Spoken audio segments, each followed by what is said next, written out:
জানিয়ে দেব এই মুহূর্তে হাতে পাওয়া সর্বশেষ গুরুত্বপূর্ণ আপডেট বাংলা সংবাদ। শুরুতেই থাকছে গণহত্যা ও গণকবর নিয়ে আশ্চর্য নন কেন প্রশ্ন ব্যারিস্টার ফুয়াদের। সম্প্রতি বেসরকারি একটি টিভি চ্যানেলে অনুষ্ঠানে এক প্রশ্নের জবাবে আমার বাংলাদেশ পার্টির যুগ্ম সদস্য সচিব ব্যারিস্টার আসাদুজ্জামান ফুয়াদ বলেছেন, আজকে যারা ঢাকা বিশ্ববিদ্যালয়ে একজনকে পিটিয়ে হত্যা করবার পর আশ্চর্য হচ্ছেন, তারা 2013 সালে হেফাজতের সমাবেশে গণহত্যার সময় কিংবা জুলাই ছাত্র আন্দোলনে ছাত্র জনতাকে হত্যার পর গণকবর দিয়েছে, সে সময় আপনি বা নাগরিক সমাজ আশ্চর্য হয়নি কেন? তিনি আরও বলেন, গত কয়েকদিনে যৌথ বাহিনীর গুলিতে 3 জন মারা গেছেন, সেটা নিয়ে নাগরিক সমাজ আশ্চর্য হয়নি কেন?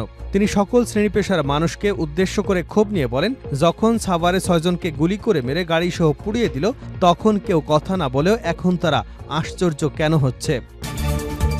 এবারে জানাবো ছাত্র আন্দোলনে আহতদের চিকিৎসায় ঢাকায় আসছে চীনের মেডিকেল টিম। শিক্ষার্থীদের গণঅভ্যুত্থানের সময় যারা গুরুতর আহত হয়েছেন তাদের উন্নত চিকিৎসা সেবা দিতে ঢাকায় আসছে চীনের একটি জাতীয় জরুরি সেবা মেডিকেল টিম। ডক্টর মোহাম্মদ ইউনূসের নেতৃত্বাধীন অন্তর্বর্তীকালীন সরকারের অনুরোধে চীন এই দলটিকে পাঠাচ্ছে বলে জানিয়েছে ঢাকার চীনা দূতাবাস। জানাবো হঠাৎ মিরপুরে সেনা মহড়া কেন? আগামী অক্টোবরে বাংলাদেশ সফরে আসার কথা রয়েছে দক্ষিণ আফ্রিকার ক্রিকেট দলের। 2টি টেস্টের সেই সিরিজ অনুষ্ঠিত হবে শেরেবাংলা জাতীয় ক্রিকেট স্টেডিয়াম ও চট্টগ্রামে। সেই সিরিজে ক্রিকেটারদের বিশেষ নিরাপত্তা দিতে রোববার মিরপুরে অনুষ্ঠিত হল সেনাবাহিনীর বিশেষ মহড়া। এদিকে সরকার পতনের পর এই প্রথমবার মুখ খুলেছেন ছাত্রলীগ সভাপতি সাদ্দাম ও ইনান, পাঠালেন বিবৃতি। শেখ হাসিনা সরকারের পতনের পর থেকে আড়ালে ছিল বাংলাদেশ ছাত্রলীগের কেন্দ্রীয় নেতা কর্মীরা। এদের মধ্যে ঢাকা বিশ্ববিদ্যালয়ের সাধারণ সম্পাদক তানভীর হাসান সৈকত গ্রেপ্তার হয়েছে। তবে কেন্দ্রীয় সভাপতি সাদ্দাম হোসেন এবং সাধারণ সম্পাদক শেখ ওয়ালি আসিফ ইনানের অবস্থান এখনও জানা যায়নি। সরকার পতনের দীর্ঘদিন পর প্রথমবার কেন্দ্রীয় ছাত্রলীগের পক্ষ থেকে বিবৃতি দেওয়া হয়েছে। এবারে থাকছে ভারতের সঙ্গে অতীতের সরকারের নিরাপত্তার দিন শেষ। পরিবেশ, বন ও জলবায়ু পরিবর্তন ও পানি সম্পদ বিষয়ক মন্ত্রণালয়ের উপদেষ্টা সৈয়দা রেজওয়ানা হাসান বলেছেন, সরকারের চশমা নয়, জনগণের চশমা দিয়ে দেখতে এসেছি। ভারতের সঙ্গে অতীতের সরকারের যদি নিরাপত্তা বা নিষ্ক্রিয়তা থেকে থাকে সেদিন শেষ হয়ে গেছে। নদীর পানি কেবল রাজনীতির না, কূটনৈতিক এবং অর্থনীতি। এবং সর্বশেষ জানাবো আন্তর্জাতিক সংবাদ। ইরানের কয়লা খনিতে ভয়াবহ বিস্ফোরণ, নিহত অন্তত 30। ইরানের পূর্বাঞ্চলে একটি কয়লা খনিতে ভয়াবহ বিস্ফোরণের ঘটনা ঘটেছে। এতে কমপক্ষে 30 জন নিহত হয়েছেন, আহত হয়েছেন আরও অনেকে। সম্প্রতি বছরগুলোর মধ্যে এটি অন্যতম মারাত্মক খনি বিস্ফোরণ। এতে অন্তত 24 জন খনি শ্রমিক ভেতরে আটকা পড়ে আছে বলে ধারণা করা হচ্ছে। এতক্ষণ শিরোনাম শুনছিলেন, এবার বিস্তারিত। প্রিয় দর্শক, আপনি যদি এই চ্যানেলে নতুন হয়ে থাকেন, ভিডিওটি দেখতে দেখতে চ্যানেলটি সাবস্ক্রাইব করে আমাদের সঙ্গে থাকুন। আর এই ভিডিও সম্পর্কে আপনি আপনার মূল্যবান মতামতটি কমেন্ট বক্সে জানিয়ে দিন। আর হ্যাঁ প্রিয় দর্শক, জানিয়ে দিন ভিডিওটি কোথা থেকে দেখছেন। গণহত্যা ও গণকবর নিয়ে আশ্চর্য নন কেন প্রশ্ন ব্যারিস্টার ফুয়াদের। সম্প্রতি বেসরকারি একটি টিভি চ্যানেলের অনুষ্ঠানে এক প্রশ্নের জবাবে আমার বাংলাদেশ পার্টির যুগ্ম সদস্য সচিব ব্যারিস্টার আসাদুজ্জামান ফুয়াদ বলেছেন, আজকে যারা ঢাবিতে একজনকে পিটিয়ে হত্যা করবার পর আশ্চর্য হচ্ছেন, তারা 2013 সালে হেফাজতের সমাবেশে গণহত্যার সময় কিংবা জুলাইয়ের আন্দোলনে ছাত্র জনতাকে হত্যার পর গণকবর দিয়েছে, সে সময় আপনি বা আপনার নাগরিক সমাজ আশ্চর্য হননি কেন? তিনি আরও বলেন, গত কয়েকদিনে যৌথ বাহিনীর গুলিতে 3 জন মানুষ মারা গেছে, সেটা নিয়ে নাগরিক সমাজ আশ্চর্য হয়নি কেন? গণমাধ্যম এবং নাগরিক সমাজ কেন আশ্চর্য হয়নি? শুধু একজন মানুষকে পিটিয়ে হত্যা করায় সবাই আশ্চর্য হচ্ছে উল্লেখ করে তিনি আরও বলেন, 2023 সালে যখন সারা বাংলাদেশে ব্লক আউট করে শাহবাগে গণহত্যা চালানো হলো, তখন কেউ কথা বলেনি কেন? তিনি বলেন, জুলাই অগাস্টে 104 জনকে হত্যা করে রাজধানীর জুরাইনে রায়ের বাজারে বুদ্ধিজীবী কবরস্থানে যখন গণকবর দেওয়া হলো, তখন কেউ আশ্চর্য হয়নি কেন? তিনি সকল শ্রেণী পেশার মানুষের উদ্দেশ্যে ক্ষোভ নিয়ে বলেন, যখন সাভারে 6 জনকে পুলিশ মেরে গাড়িসহ পুড়িয়ে দিল, তখন কেউ কথা না বলে এখন তারা কেন আশ্চর্য হচ্ছেন। ছাত্র আন্দোলনে আহতদের চিকিৎসা দিতে ঢাকায় আসছে চীনের মেডিকেল টিম। সম্প্রতি শিক্ষার্থীদের গণঅভ্যুত্থানের সময় যারা গুরুতর আহত হয়েছেন তাদের উন্নত চিকিৎসা দিতে ঢাকায় আসছে চীনের একটি জাতীয় জরুরি মেডিকেল টিম। অধ্যাপক মোহাম্মদ ইউনূসের নেতৃত্বাধীন অন্তর্বর্তীকালীন সরকারের অনুরোধে চীন এই দলটি পাঠাচ্ছে বলে জানিয়েছে ঢাকাস্থ চীনা দূতাবাস।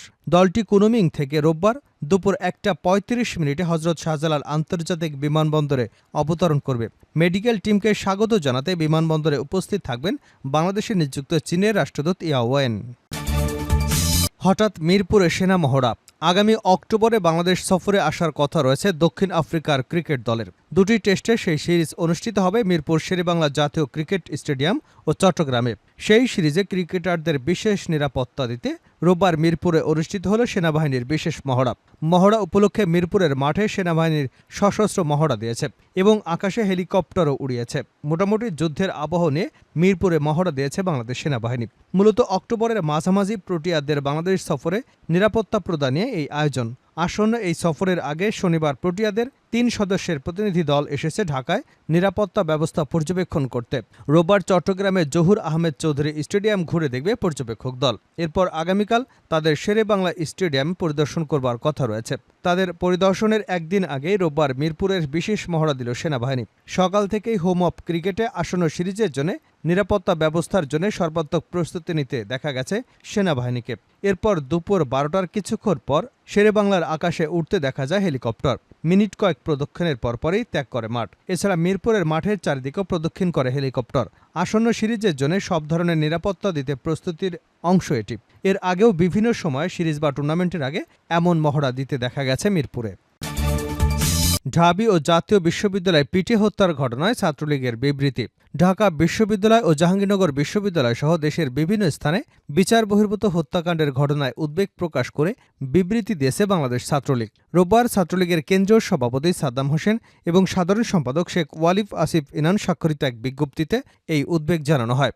এতে বলা হয়, সম্প্রতি ঢাকা বিশ্ববিদ্যালয় তোফাজ্জল হোসেন, জাহাঙ্গীরনগর বিশ্ববিদ্যালয় শামীমুল্লাহ এবং রাজশাহী বিশ্ববিদ্যালয় আব্দুল আল মাসুদ সহ দেশের বিভিন্ন প্রান্তে সংঘটিত বিচার বহির্ভূত হত্যাকাণ্ডের বিষয়ে উদ্বেগ প্রকাশ করেছে ছাত্রলীগ এবং এ নিরপেক্ষ তদন্ত সাপেক্ষে জড়িতদের বিরুদ্ধে যথাযথ পদক্ষেপ গ্রহণের জন্য প্রশাসন এবং আইনশৃঙ্খলা বাহিনীর প্রতি আহ্বান জানাচ্ছে কেন্দ্রীয় ছাত্রলীগ। প্রসঙ্গত, এর আগে গত বুধবার ঢাকা বিশ্ববিদ্যালয় এবং জাহাঙ্গীরনগর বিশ্ববিদ্যালয়ে দুজনকে পিটিয়ে হত্যার ঘটনা ঘটেছে। বুধবার বিকেল থেকে রাতের মধ্যে এই দুই হত্যাকাণ্ড ঘটে। এর মধ্যে জাবিতে নিহত শামীমুল্লাহ বিশ্ববিদ্যালয় শাখা ছাত্রলীগের সাবেক নেতা এবং ঢাবিতে নিহত তোফাজ্জল হোসেন মানসিক ভারসাম্যহীন ব্যক্তি। ঢাবির ঘটনায় বিশ্ববিদ্যালয় প্রশাসন বাদী হয়ে অজ্ঞাত পরিচয় আসামিদের বিরুদ্ধে মামলা করেছে। এর মধ্যে বিষয়টি নিয়ে সামাজিক যোগাযোগ মাধ্যম সহ সর্বত্র আলোচনা ঝড় বইছে। দেশের স্বনামধন্য এই দুই বিশ্ববিদ্যালয় নির্মমভাবে পিটিয়ে হত্যার ঘটনায় দুঃখ প্রকাশ করেছেন স্বরাষ্ট্র উপদেষ্টা লেফটেন্যান্ট জেনারেল অবসরপ্রাপ্ত জাহাঙ্গীর আলম চৌধুরী। তিনি বলেন, আইন নিজের হাতে তুলে না নিয়ে অপরাধীদের আইনের আওতায় তুলে দিতে হবে। স্বরাষ্ট্র উপদেষ্টা বলেন, তারা তো শিক্ষার্থী, সবচেয়ে বেশি শিক্ষিত। একজন অপরাধ করলে তাকে আইনের আওতায় সোপর্দ করুন। আইন তো নিজের হাতে তুলে নেওয়ার অধিকার কারো নেই। শেষ করছে আন্তর্জাতিক সংবাদ দিয়ে। ইরানের কয়লা খনিতে ভয়াবহ বিস্ফোরণ, নিহত অন্তত ৩০। ইরানের পূর্বাঞ্চলে একটি কয়লা খনিতে ভয়াবহ বিস্ফোরণের ঘটনা ঘটেছে। এতে কমপক্ষে ৩০ জন নিহত হয়েছেন, আহত হয়েছেন আরও অনেকে। সাম্প্রতিক বছরগুলোর মধ্যে এটি অন্যতম মারাত্মক খনি বিস্ফোরণ।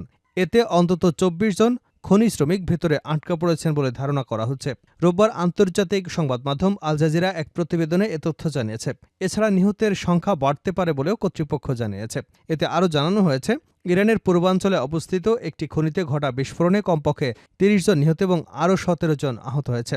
অনেক শ্রমিক আটকা পড়বার আশঙ্কা রয়েছে বলেও জানিয়েছে ইরানের সংবাদ মাধ্যম। ইরনা নিউজ এজেন্সির বরাতে রোববার জানিয়েছে, ইরানের তেহরানে প্রায় ৪৫০ কিলোমিটার দক্ষিণ পূর্বে তাবাসের একটি কয়লা খনিতে মিথেন গ্যাস লিক হওয়ার কারণে বিস্ফোরণটি ঘটে। প্রতিবেদনে বলা হয়েছে, শনিবার রাতে কমপক্ষে ৫৯ জন গ্যাস লিক হওয়ার সময় খনির ভেতরে টানেলে কাজ করছিলেন। রাষ্ট্রীয় টিভিটি পরে আরও জানায়, ২৪ জন ভেতরে আটকা পড়ে আছে বলে মনে করা হচ্ছে। বেঁচে ফেরা অন্য ২৮ জনকে হাসপাতালে চিকিৎসার জন্য পাঠানো হয়েছে। ইরানের নতুন রাষ্ট্রপতি মাসুদ পেজেশকিয়ান বলেছেন, আটকে পড়াদের উদ্ধার এবং তাদের পরিবারকে সহায়তা করবার জন্য সমস্ত প্রচেষ্টা চালানোর নির্দেশনা দিয়েছেন তিনি। ঘটনার তদন্ত শুরু হয়েছে বলেও জানানো হয়েছে। ইরানের খনি শিল্পে এটাই প্রথম বিপর্যয় নয়। ২০১৭ সালে একটি কয়লা খনি বিস্ফোরণে কমপক্ষে ৪২ জন নিহত হয়েছিল। ২০১৩ সালে দুটি পৃথক খনি দুর্ঘটনায় কমপক্ষে ১১ জন শ্রমিক নিহত হয়েছিল। ২০০৯ সালে কয়েকটি ঘটনায় কমপক্ষে ২০ জন শ্রমিক নিহত হয়েছিলেন।